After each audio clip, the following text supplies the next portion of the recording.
네, 목격자 K 권유 대표 모시겠습니다. 어서 오십시오. 안녕하십니까. 네, 백지원 대변인 나오셨습니다. 네, 안녕하십니까. 네. 화풀이 탄핵까지 했어요, 이것들이. 그 이제 이재명이가 현재까지 전과 4범이었는데 이제 전과 5범이 된 거죠. 네. 예, 어제 별이 뭐 5개입니다. 파기환송이라고는 하지만 대법원에서 유죄라고 딱 때린 거 아닙니까? 네. 그렇죠. 예, 제가 좀 먼저 말씀드릴까요? 우파 일각에서는 이제 뭐 이거 가지고 안심하면 안 된다. 이재명이 절대 이대로 물러나지 않을 것이다. 아니, 당연하죠. 왜 이재명에게 뭔가 뭐 대단한 아우라가 있는 것처럼 우리가 스스로 두려워할 이유가 없습니다. 지금은 이재명이 유죄라는 것 우리 강하게 이야기하고 뭐 똘똘 뭉칠 그 좌익 세력만 보고 볼 게 아니라 중도에 있는 혹은 무당층 이런 사람들 스윙 보터들을 설득하려는 노력을 해야 되는데 그때 이재명은 유죄다라는 아주 강한 목소리 이가 지금 필요하다고 생각을 합니다. 이재명이가 버텨줘서 난 고맙던데. 그러니까 그러니까 어제 실시간으로 그 민주당 라이브 방송에서 이재명이 결과를 확인하는 게 또 포착이 됐는데 이재명은 표정을 못 숨기거든요. 근데 굉장히 두려워하는 표정으로 바뀌는 장면들이 있었습니다. 그리고 사실 파기자판을 기대하시는 분들이 많았는데 파기환송이 되어서 이제 불안해하시는 여론도 있지만 어쨌든 지금 유죄는 확정이 된 것이고 사실상 유죄가 확정되었다라는 것은 저는 이재명에게는 정치적인 사망 선고와도 같았다라는 생각이 들었습니다. 그 마지막 목치는 건 국민들이 해야죠. 그렇죠. 예.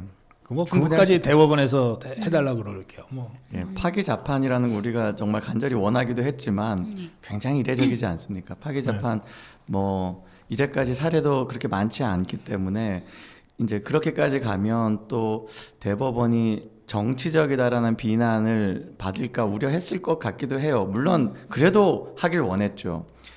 조희대 대법원장이 그래도 잘한 것은 2심을 겨냥한 듯이 사법부가 정치화됐다는 비난을 받는 것 이런 것에 대해서도 언급을 했다는 것.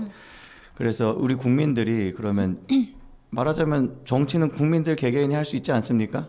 예, 사법부가 정치 안 하고 우리가 정치하면 된다. 우리가 이재명을 정치적으로 종결시키면 된다 이렇게 생각합니다. 그럼요. 대법원이 그 공직선거법 유죄를 그것도 1심까지 뒤집은 거예요. 1심에서는 거짓말 하나만 거짓말로 인정됐는데 거짓말 둘 다를 인정한 거 아닙니까? 네. 대법원이 이 정도 해줬으면 나머지 마무리는 우리 국민들이 우리 손으로 직접 해야죠. 그걸 누구한테 맡깁니까? 자, 어제 그 이것들이 화풀이 탄핵을 했어요. 최상목, 심우정 그리고 이 혁신회의인지 뭔지 하는 것들이 뭐 전국적으로 뭐 지금 뭐 다 동원돼 가지고서 뭐 조희대 탄핵으로 가자 그러고 뭐 이러고들 있는데 어떻게 보세요, 백지원 대변인? 저는 딱 그걸 보고 정말 상식 바깥에 항상 있는 집단이구나라는 생각이 들었고요. 지금 그래서 결국에는 최상목 대행이 이제 사의 표명을 해서 이주호 대행 체제로 이제 오게 되었는데 이제는 또 이주호 대행까지도 협박을 하고 있는 상황이고 심우정 검찰총장도 어제 탄핵안을 그들이 통과시켰고 또 지금 이제 판사들에 대해서도 이재명 관련해서 판사들에 대해서도 모두 하겠다라고 이야기를 하고 있어요. 저는 이게 일종의 지연 전술 같다는 생각이 듭니다.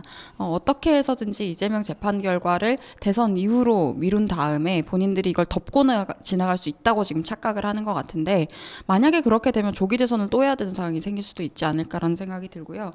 그리고 이것뿐만이 아니라 지금 잠깐 문재인 이야기를 하자면 문재인도 지금 뇌물죄로 기소가 됐습니다. 그랬더니 본인을 수사하는 일선 검사들에 대해서 지금 공수처에 직접 고발을 또 한 상황이거든요. 그러니까 이런 뻔뻔한 DNA가 좌파들의 DNA구나라는 것을 저는 확인할 수 있었던 것 같습니다.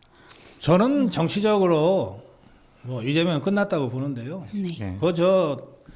뭐 여론조사를 우리가 못 믿지만 최근 들어서 뭐 3자 대결이니 뭐니 해가면서 이재명이 열심히 띄우던데 족보 언론들이 한 40% 나오고 그저 바로 30%대로 꺾일 거라고 생각해요. 아니 어느 국민이 그러니까 개딸도 빼놓고 공감합니다. 그러니까 예. 뭐 이재명이 이제까지 수년 동안 민주당에서 대안 없는 대권 주자였는데도 탄핵 인용이라는 그 무도한 판결 전까지는 30%대에 머무르고 있었어요. 네. 탄핵 인용 이후에 이 좀 비상식적인 비정상적인 상황일 때 잠깐 거품이 조금 묻어서 뭐 한 10% 정도 올라갔을 수 있습니다만 그게 꺼지는 것도 순식간입니다. 그리고 이제 제가 이제 오면서 고성국 박사님의 땡큐 이재명 칼럼을 들으면서 왔거든요. 어깨춤을 이렇게 추면서 왔습니다. 예. 그런데 아니 참 고 박사님은요 품격 있게 조롱하세요. 그러니까 이재명에 대해서 아이 뭐 내가 만일 이 민주당의 이 전략을 이제 총지휘할 수 있는 사람이라면 이재명 내리고 사과하고 그리고 비대위 체제로 전환할 것이다라고 말씀하시는데 민주당이 그렇게 할 수 있으면 하죠. 아니 진짜 나한테 그거 해달라 그러면 어떡하지? 예. 비대위원장 되면 진짜 그건 또 파격적이네요. 아니 뭐 예. 윤여준이보다는 내가 낫지 않아요? 그럼요.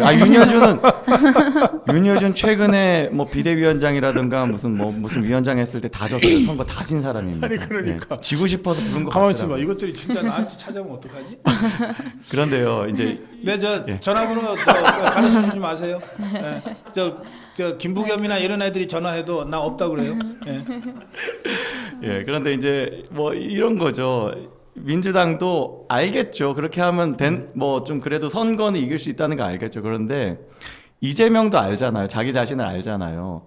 이거 내가 물러나면 그리고 당대표라는 방탄 떼면 선거뿐만이 아니라 수많은 재판들 어떻게 나올 건지 알기 때문에 가령 이제 그런 농담도 했어요. 우리 지금 대기하면서 얘기했는데 민주당 원래 감옥 갔다 온 사람들 선호하는 거 아니냐. 이번엔 김경수 하고 한 30년 후쯤에 이재명 살아 있으면 그때 하면 되겠네. 뭐 이런 거죠. 예. 뭐 이번에 깜빵 가면 대장동이라든가 특히 대북 송금이라든가 거의 두 자릿수 형량 나올 수도 있기 때문에 그리고 이재명이 선택할 수는 없겠다 생각이 듭니다. 그리고 국민의힘 측에서는 이제 나경원 의원님도 그렇고 지금 민주당에 대해서 대선 후보 교체를 해라 그리고 이재명은 후보 사퇴를 해라라는 이야기들을 하고 있는데 뭐 이재명이 그걸 받아들일 것 같지는 않지만 말씀하셨던 것처럼 제가 만약에 민주당의 입장이라면 저는 이제 후보를 교체해야 된다라는 이야기를 했을 것 같아요. 그리고 어차피 민주당이 선호하는 대선 주자가 전과자 후보라면 차라리 앞으로 갈 사람보다 갔다 온 김경수가 낫다라는 그런 이야기들이 있는데 이걸 좀 민주당 측에서도 잘 고려해봤으면 좋겠습니다. 이 정도 상황에서 후보 교체론이 얘기가 안 나오는 건 그건 죽은 정당이에요. 네. 죽은 조직이야. 예. 자, 한덕수 권한대행이 이제 어제 사실은 총리관저로 돌아갔다가 급하게 밤에 다시 왔어. 최장목 사표 수리를 해줘야 되기 때문에. 네. 임기 마지막 시간. 글쎄 말이에요. 자, 그러면서 국민께 드리는 말씀 입장문을 발표를 했습니다. 어떻게 보셨어요? 이제 사실상 대선 출마 선언이라고 봤었고요. 그리고 앞으로 이제 우리 당에서 선출될 후보와 사실상 김문수 후보가 가장 유력한데 지금 이 상황에서 단일화를 이뤄가는 과정이 저는 국민들이나 당원들이 보시기에 좀 납득 가능한 과정이어야 될 것 같다라는 생각이 듭니다. 지금 한덕수 국무총리에 대해서는 이제 추대위원회나 이런 인물 구성이 좌파 인사가 아니냐라는 것 때문에 다소 불신을 하시는 분들도 있는데 앞으로 힘을 모아가는 과정에서 그런 여러 가지 정체성에 대한 것들이라거나 이런 원칙에 대한 부분들이 납득 가능한 수준으로 결합이 이루어져야 될 것 같다라고 생각했습니다. 굉장히 공감합니다. 그러니까 이제 빅텐트를 하건 뭐 어떤 정치 공학적인 뭐 수를 두더라도 뿌리가 깊지 않으면 심지가 단단하지 않으면 다 흔들려 버립니다. 그러니까 우파 진영에 제대로 토대를 내리지 않은 상태에서 어설프게 좌익 진영들하고 뭐 이렇게 결합하는 그림을 만든다면 우파 유권자들이 다 달아나거나 어떤 투표 의지가 꺾일 수 있기 때문에 그런 부분 잘 고려할 거라고 기대하면서 첫 번째 뭐 발표까지는 아니지만 보도가 난 인선이 김기흥 청와대 대통령실 윤석열 대통령실의 부대변인 그리고 이정현 전 새누리당 당대표 두 분은 윤석열 대통령의 사람 그리고 박근혜 대통령의 사람 이런 또 상징성을 또 가지는 그런 인선이라고 생각합니다. 뭐 공식 발표하고 나면 더 이제 논평을 할 만한 것이 있겠습니다만 그런 줄기라면 일단 우리가 좀 뭐 좀 기대감 갖고 지켜볼 수 있겠다라는 생각이 들었고, 특히 어제 이제 국무총리를 사퇴하는 변을 보고도 아, 이 사람은 정치적 감각이 좀 날서 있다. 그러니까 국무총리 사퇴를 하면서 정치적 야망이 비쳐버리면 그건 역풍이 날 수 있는데, 그런 어떤 야망이나 야욕 같은 걸 최소화하면서 국민을 위해서 더 큰 어떤 봉사를 하겠다라는 표현으로 이제 그걸 치환해서 설명을 하면서 굉장히 긍정적으로 받아들일 수 있겠다 생각이 들었습니다. 그래요. 이 댓글창에 자꾸 이재명이 아직 안 끝났다. 뭐 항소심에서도 항소할 거고 뭐 자꾸 이렇게 이 댓글을 다시는데 희망 고문하면 안 된다고 그러셨는데 그 제 말씀을 좀 정확하게 이해를 해 주셨으면 좋겠어요. 이재명이가 버텨주기 때문에 우리가 대선에 이긴다고요. 이재명이가 버티고 저것들이 정말 브레이크 없이 막 폭주하면서 당장 최상목 화풀이 탄핵하고 심우정 화풀이 탄핵하고 그리고 조희대 탄핵하겠다고 그러고 전국의 개딸들이 모여가지고서 뭐 대법원 앞에서 뭐 하고 하는 이 모든 일련의 과정은 이재명이가 물러나지 않겠다고 하는 의지의 표현이잖아요. 그렇죠. 자, 그러면 이 과정이 더 거칠고 더 아주 조잡하게 진행되면 될수록 이른바 부동층, 중도표는 다 떨어져 나오게 돼 있습니다. 그래서 맨 마지막에는 이재명 개딸표만 달랑 남게 돼 있어요. 이것처럼 쉬운 상대가 없어요. 그러니까 이재명이가 버텨주는 게 대한민국을 위해서는 진짜 다행스러운 일입니다. 저게 조금만 합리성이 있어가지고 저게 이재명이가 종북주사파들의 그 기존의 그 논의 구조를 다 죽여버렸거든. 맞습니다. 전부 다 지 밑으로 다 그거 시켜놨기 때문에 아무도 지금 그 얘기를 못 하는데 노무현 때 보세요. 이 종북주사파들의 그 논의 구조가 살아있으니까 후보로 뽑아놓고도 정몽준이랑 단일화를 강제하잖아요. 그때 정몽준이가 압도적으로 유리했는데도 강제하잖아요. 이거 노무현이 할 수 없이 그 단일화에 들어가잖아요. 그렇게 해서 살아났지만 이런 좌파들의 그 이른바 원탁회의 이 구조가 살아있다면 지금 당장 어젯밤 급하게라도 회의 소집이 돼서 야 이거 이재명으로 계속 가면 우리 다 죽는다. 뭔가 그런 조치들이 있었을 거라고요. 근데 이재명이가 지 살려고 다 죽여놨어 이런 것들을. 그런 거 할 사람 전부 다 정치적 드럼통에 들어가 있습니다. 다 죽여놨기 때문에 저거가 그 이재명의 폭주가 제동이 안 걸리는 거거든요. 이거가 우리 대한민국의 입장에서나 우리 자유파의 이 대선 승리에 있어서 너무너무 다행스러운 일인 거예요. 지금 이재명은 우리가 상대하기 제일 쉬운 상대예요. 아니 대법에서 유죄 판결을 딱 때린 그 범죄자 정권 오범하고 우리가 선거를 해야 되니까 얼마나 쉬운 상대입니까? 그런 취지의 제 말씀이니까 여러분들 좀 그 맥락을 좀 잘 이해를 해주시면 좋겠어요. 자, 이제 김문수 얘기로 가죠. 내일이 이제 그 최종 그 경선 발표 날인데요. 뭐 저는 어제부터 얘기했습니다. 김문수가 국민의힘 후보 되는 것은 이미 확정됐다. 다만 기왕의 후보로 선출하려면 압도적 지지로 힘을 모아주면서 확정시켜야 된다. 그래야 이후에 뭐 자유파 뭐 빅텐트가 됐건 자유파 단일화가 됐건 또는 당을 정말 한동안 쓰레기 같은 것들을 다 쓸어내는 이런 어떤 이 숙당의 작업이건 뭔가 힘있게 할 수 있다. 그 힘을 모아줘야 된다. 누가 이기고 지는가는 이미 결정이 났다. 제가 어제부터 계속 이렇게 논평하고 있습니다. 자, 두 분 이 문제 내일 전당대회 어떻게 예상하시는지 또 지금 상황에서 지금 우리 자유파가 어떤 데 관심을 갖고 봐야 되는지 그 말씀 좀 듣겠습니다. 예, 뭐 지금 걱정되는 건 그거예요. 투표율이 낮다. 이번 결선 투표도 지금 현재 40%대라는 얘기를 들었거든요. 투표율 많이 올라가야 된다 생각이 듭니다. 지금 투표율이 많이 낮다면 사실 낮은 이유는 말하자면 자유파 책임 당원들이 좀 덜 참여하고 있다. 그건 여러 가지 이유가 있을 텐데 지금 이제 아까 이제 채팅창의 분위기도 말씀해 주셨다시피 조금 뭐 좌절하거나 더 공포에 사로잡혀 있거나 혹은 윤석열 대통령의 탄핵에서 이제 그 상처 때문에 다른 어떤 뭐 지금 경선이라든가 이런 걸 보고 싶지도 않은 이런 사람들이 있습니다. 그런데 우리가 그 슬픔을 극복하고 그리고 그로 인해서 잘못 지금 가고 있는 대한민국 바로 잡으려면 첫 번째 단추가 국민의힘 경선에서 한동훈 떨어뜨리는 것밖에 없어요. 그거 안 하고는 아무것도 안 됩니다. 뭐 윤석열 대통령이 어떤 결단을 해주시길 바라거나 혹은 그 이후 상황이 좀 나아지길 바라면 무조건 이 경선에서는 한동훈 떨어뜨리는 건 당연하고 김문수 후보가 말씀하신 것처럼 압도적인 더블 스코어 그 이상으로 이기는 숫자가 나와야 돼요. 이번에는 숫자를 발표하거든요.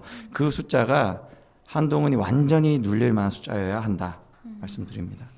네, 그리고 저는 이게 지금 투표율이 지난 경선보다 좀 더 저조한 이유가 특히 홍준표 후보를 지지했던 분들이 낙심을 많이 하셨던 것 같습니다. 이번에 최종 2강 결과에서 한동훈이 올라갔다라는 사실 때문에 낙심을 하시고 뭐 탈당을 하시고 이런 상황들도 생기면서 투표율도 좀 저조해진 게 아닌가라고 생각을 하는데 말씀하셨던 것처럼 이번 경선에서 이 보수를 사칭하는 강남 좌파 한동훈 세력은 완전히 근절을 사전에 해야 된다고 생각합니다. 분명히 이자들이 이번에 압도적으로 김문수 후보가 이겨야지 이들이 더 이상 본인들의 공간을 주장할 수 없게 되는 것인데 지금 이런 것들을 빌미로 해서 어떻게 해서든지 끈질기게 이 내부에서 기생충처럼 살아남으려고 할 거거든요. 그래서 저는 지금 아직 투표를 하지 않은 분들이거나 또는 여러 가지 경선 결과에서 뭐 나경원 후보를 지지하셨고 홍준표 후보를 지지하셨는데 이런 결과에 대해서 낙심을 하셔서 아직 투표를 하지 않으신 분들이라면 그럼에도 불구하고 지금 우리가 마지막으로 당내 경선에서 희망을 걸어야 할 사람은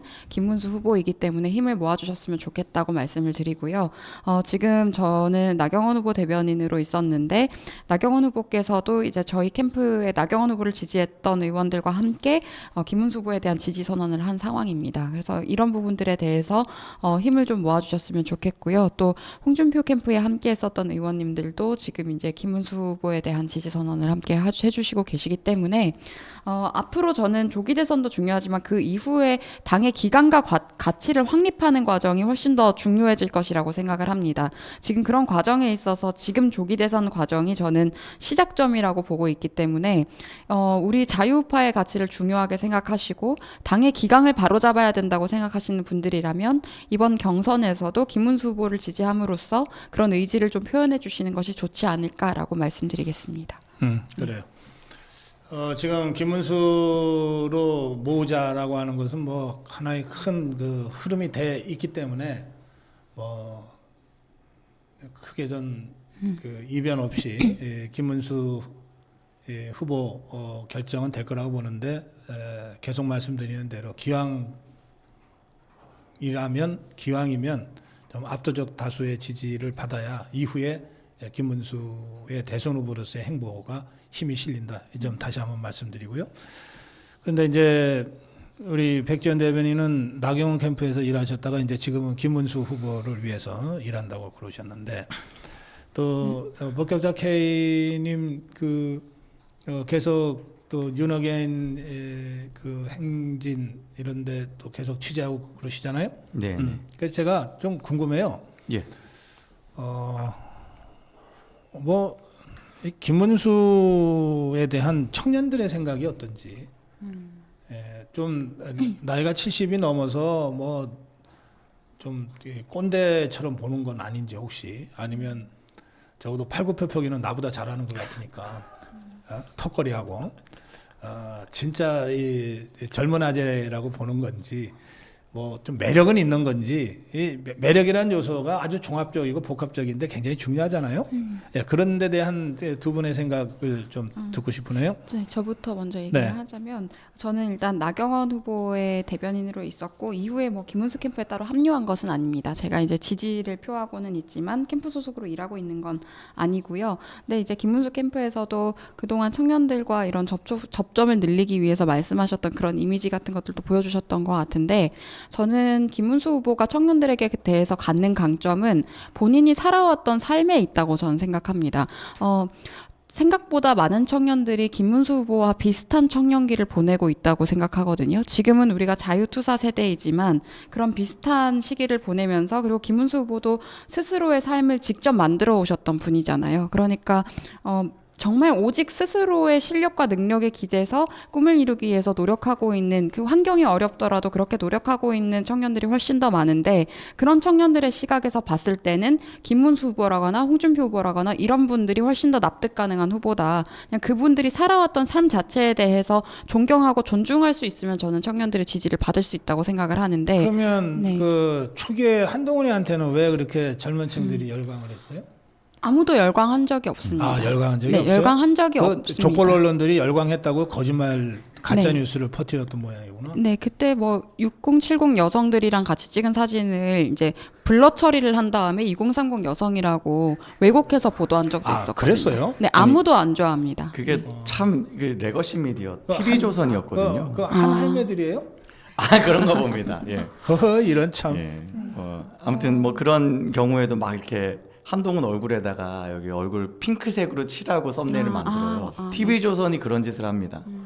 그런 거에 속은 거예요, 사람들이. 그리고 그 포샵이라는 거? 그렇죠. 포샵을 그 여성들이 보통 자기 얼굴을 좀 이렇게 예쁘게 하려고 하는 그런 것들을 아니, 한동훈 언론이 얼굴에- 포샵을 한다고? 그러니까요. 보도자료, 보도사진을? 그러니까 뭐 물론 이제 그게 이제 몰래 제정신이야? 한다기보단 대놓고긴 하지만 그런 걸 보면서 참 큰일 났다. 지금 레거시 미디어가 이렇게 해버리면 그리고 그 검증되지 않은 사람에 대해서 거의 영웅화하면 이거 국민들이 제대로 된 여론이 형성이 될까? 그러니까 알겠어요. 지지라도 있으면 제가 몰라요. 그 궁금해서 그냥 툭 던졌는데 괜히 저 무슨 한 머시기로 얘기가 가니까 예, 근데 제가 재미가 없는 것 같고 김문수 말씀하시다가 말았으니까 계속 하시죠. 그러니까 이게 제가 말씀드렸던 것처럼 김문수 후보는 살아왔던 삶 자체가 존경하고 존중할 수 있는 어른이기 때문에 청년들은 그런 후보면 좋아합니다. 애써 어린 척하는 거 좋아하지 않아요. 근데 한동훈이라는 인물은 저희 세대 1020, 30 세대와 정반대의 대척점에 있는 인물이거든요. 정체성 자체가. 근데 그런 불쾌한 사람이 자꾸 20대인 척하고 옷을 입고 다니고 어린 척하고 귀여운 척하고 벤에 들어 누워가지고 과자 먹으면서 어차피 저 아니면 이재용 못 이겨요. 그냥 전청조 같다라고 다들 이야기를 하고 있습니다. 지금. 전 총조가 누구야? 전에 이제 나현이? 그 이제 사기꾼. 그러니까 네, 그 사기꾼인데요. 저기 여자 펜싱 선수 하던 맞아요. 예. 그 나현이 선수였던 것 같은데. 그 맞아요, 사기꾼 맞아요. 전 총조? 네. 네. 예? 남현이. 남현이 맞다. 예. 아, 전 총조 같다는 말까지 있어요? 네, 맞춤 정장 입고 거짓말을 계속하면서 사람들을 속이고 있으니까 그게 전청조의 정체성과 똑같다. 그리고 벤에 들어 누워서 이렇게 막 과자 먹는 모습마저도 전청조가 벤에 앉아 있는 모습이랑 너무 비슷하다. 거의 사진을 두 개 놓고 보면 완전 똑같아요.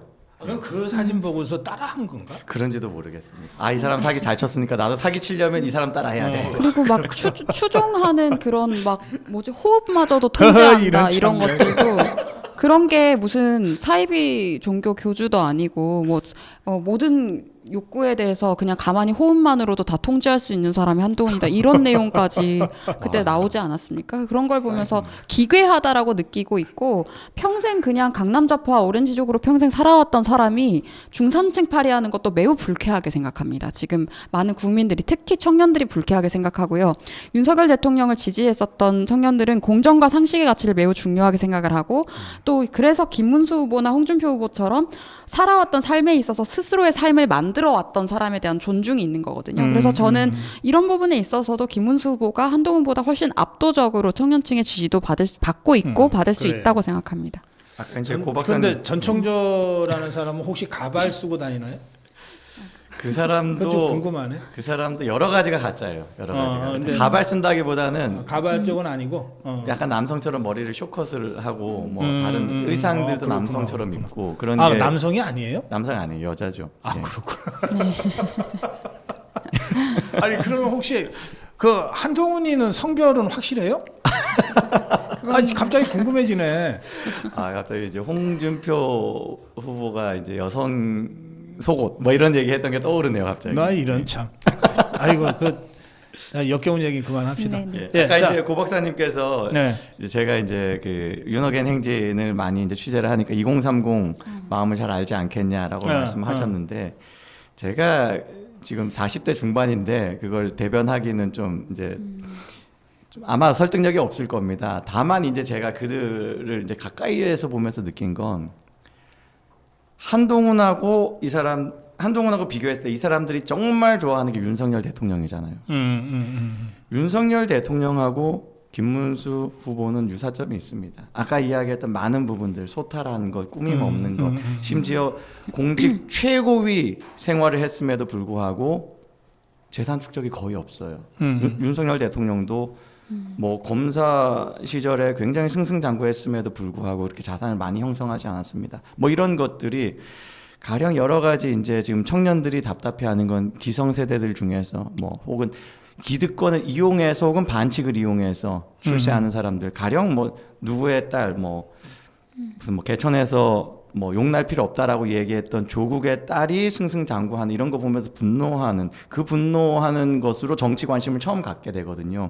그럴 때 정말 청렴하게 그리고 자기 노력으로 성공한 사람들을 보면서 아 나도 희망이 있구나 그리고 저 사람이 정치를 하면 나 같은 사람에게도 기회가 오겠구나 이런 기대를 하는 것 이런 것이 김문수 후보에게 있다라고 느낀다고 저는 확실하게 보이더라고요. 예.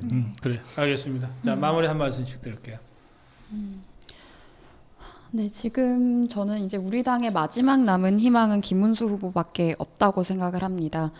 이건 체제 전쟁이라는 위기감을 가지고 우리가 지난 수개월간 달려왔었습니다. 지금 마지막 남은 이제 당내 경선에서까지 이 체제 전쟁의 위기감을 우리가 표로 보여줘야 된다고 생각을 합니다. 김문수 후보가 저는 지금 경선에서의 마지막 희망이라고 생각합니다. 많은 지지 보여주셨으면 좋겠습니다. 네.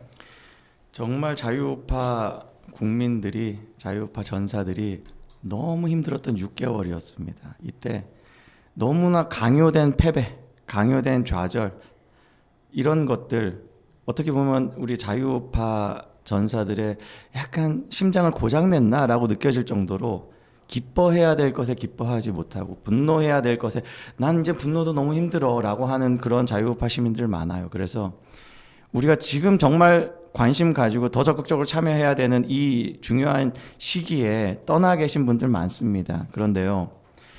우리가 분노하면 할수록 또 분노에 지쳤으면 지쳤을수록 그러지 않은 사회를 만들기 위한 변수가 되셔야 돼요. 지금 나오셔야 됩니다. 지금 귀찮아도 경선 참여하셔야 되고 어떤 후보가 더 나은지에 대해서 그래도 설득 노력해야 됩니다. 우리가 변수가 되면 덜 분노해도 되는 사회로 변할 수도 있어요. 그 희망을 가지고 마지막까지 싸워야 돼요. 가령 저는 굉장히 걱정되는 게 이런 겁니다. 어제 이재명이 유죄가 확정된 판결을 받았어요. 우리가 평소 같으면 파기환송 이걸로 끝나는 거거든요. 그런데 파기환송 가지고 부족하다. 이재명은 절대 물러나지 않는다. 개딸들이 얼마나 무서운 줄 아냐. 그들이 또 무슨 짓을 할지 모르냐. 뭐 이러면서 이미 지금 그 고착된 두려움이 있어요.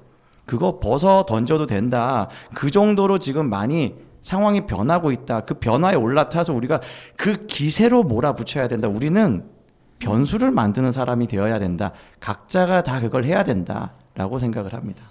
예, 오늘 불타는 금요일 목격자 K 권유 대표 그리고 백지연 대변인과 함께했습니다. 두 분 수고했습니다. 네. 감사합니다.